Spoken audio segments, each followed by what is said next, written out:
Ça commence où et quand votre histoire?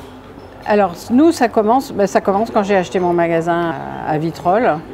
Parce que quand moi j'ai acheté mon magasin, ils avaient obtenu le permis de construire qui prévoyait la démolition de mon magasin. Donc j'étais déjà programmée à être ruinée, à ce qu'on me dégage. En 1990. Donc on a été expulsé de notre propre local alors qu'il n'y avait pas de permis de construire.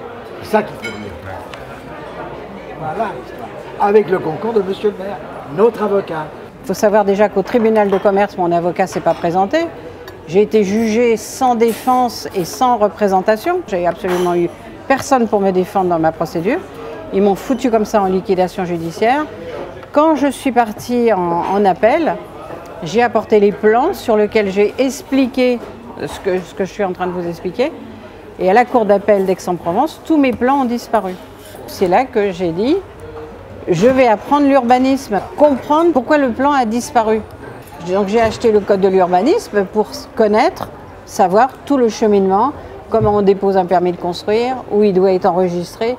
Et une fois que j'ai compris, que j'ai appris tout ça, on est allé ensemble, parce qu'après il lui est arrivé après la même chose. On est allé aux archives de la DDE, aux archives de la préfecture. On a cherché à remonter le dossier. Donc c'est là qu'on a commencé l'association. Donc je me suis dit, on va faire des conférences et on va demander à d'autres personnes s'ils ont eu aussi des problèmes de beaux commerciaux avec d'autres enseignes. On a pu faire la démonstration que le problème de l'urbanisme commercial, toutes les enseignes en profitaient. Là, vous découvrez le poteau rose. Voilà, que c'est aussi bien Leclerc, Intermarché, Carrefour. On explique comment ils ont démantelé la loi. La loi, vous voyez, que les lobbies ont toujours fait de manière à ce que la loi ne soit pas applicable ou qu'on ne puisse pas l'appliquer. C'est la conclusion de notre travail.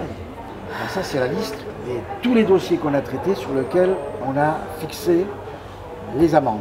Combien d'hypermarchés concernés? Nous, on a plus de 200 dossiers. Comment on arrive à ce chiffre de 418 milliards? Qu'est-ce que ça représente? Donc, comment on trouve 418 milliards? Je vous donne un exemple. Carrefour Vitrolles. Donc là, vous avez le centre commercial avant l'extension et le centre commercial après extension.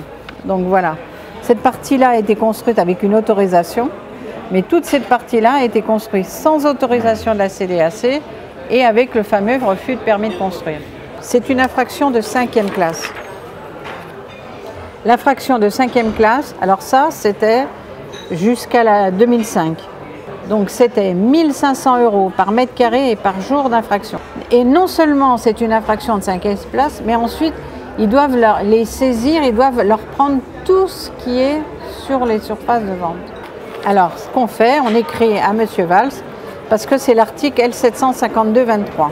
On veut obliger le préfet à aller respecter la loi. Il ne veut pas le faire. Alors, ça, c'est l'article de loi, mais après, vous devez avoir le décret d'application pour pouvoir l'exécuter. Et là, l'ancien décret d'application qui obligeait de le faire a été abrogé par Macron. Et c'est pour ça que notre avocat maintenant, il veut saisir la Cour européenne des droits de l'homme ou la Cour européenne de justice pour qu'on ait le montant, que la France dise le montant des sanctions qui doivent être infligées. En 2012, on est allé voir M. Brotte, président de la Commission des affaires économiques. C'est notre dossier. Hein. Je lui demande, vous voyez, on a un dossier. M. Brotte, qu'est-ce que vous faites avec les 400? Comment vous allez faire pour aller rechercher? C'est la réponse, M. Dio.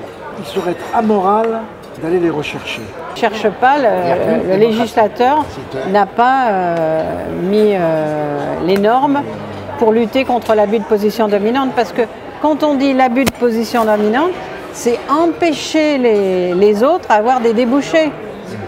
À partir du moment où c'est eux qui bloquent tout le marché, il n'y a plus de débouchés. Il n'y a plus de débouchés pour les petits agriculteurs, il n'y a plus de débouchés pour les petits industriels qui ne peuvent pas être référencés. Il n'y a plus de débouchés pour les artisans, il n'y a plus de débouchés pour personne.